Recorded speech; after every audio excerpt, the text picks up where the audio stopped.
Pickle was crowned as this year's homecoming royal. In addition to the crown, Ashley will get $1,000 to put towards her Campus Impact project. She plans to host a campus-wide welcome event for UNT international students. Ashley is the first person North Texas Television has ever nominated for the homecoming court. Congrats to Ashley. I know, right? What a way to represent NTTV. Now, talking about the homecoming game, did you guys go to the homecoming game? You know what I did? It was a really good game. Yeah, I did too. It was a lot of fun. There was a lot of screaming. Just a really good game after all. While homecoming was going on, the Mean Green soccer team is in the playoffs, and it's a familiar face in the Browns organization. Who is it? I'll tell you who it is when we come back after the break.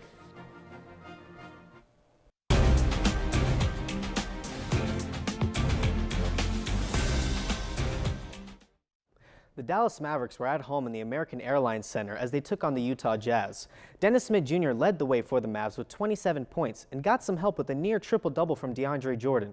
But unfortunately, they were no match for the duo of Donovan Mitchell and Rudy Gobert as the Jazz would ultimately win 113-104. Dallas is now on a 3-game losing streak, but look to break it as tonight they will take on the San Antonio Spurs. Speaking of losing streaks, with the firing of the Cleveland Browns coach Hugh Jackson, there were some coaching changes. One major change is Coach Freddie Kitchens being promoted to offensive coordinator. Kitchens is a familiar name to North Texas, as through 2001 to 2003, he was the running backs coach for the Mean Green, and in 2006, he was the tight ends coach for the Dallas Cowboys. As of now, the Browns are 2-5-1, so a turnaround is much needed. Best of luck to you, Coach. Switching things over to the Mean Green, as North Texas women's soccer team will face off against the Rice Owls in the quarterfinals of the Conference USA Soccer Championships on Wednesday. North Texas is the tournament's top seed after winning the regular season championship, while the Owls are the 8th seed after a huge victory at Charlotte. UNT originally beat Rice 1-0 during the regular season in Denton, so Rice will be looking to get the upset.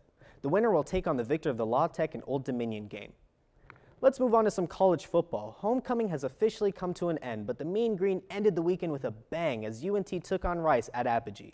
The matchup was close throughout the game, but in the fourth quarter, North Texas scored 21 unanswered points and would put away the Owls 41-17. The Mean Green are now third in the Conference USA West Division as they will continue to claw their way back into the playoff race. Speaking of the homecoming game, you may have noticed some new football uniforms. And if you ever wondered how the game day uniform combinations are chosen, NTTV's Nick Laupius spoke to the North Texas equipment manager about what goes on in the selection process. With green, white, black, and chrome, the Mean Green football team have plenty of options when it comes to suiting up on the field.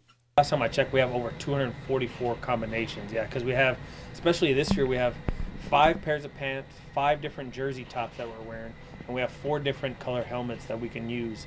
Now with that, we have 4 different color helmets, but we also do little different things to each helmet along the season to give it a fresh look or a different look compared to what it was at the beginning of the season. And using a fresh look is exactly what they plan to do against the Rice Owls.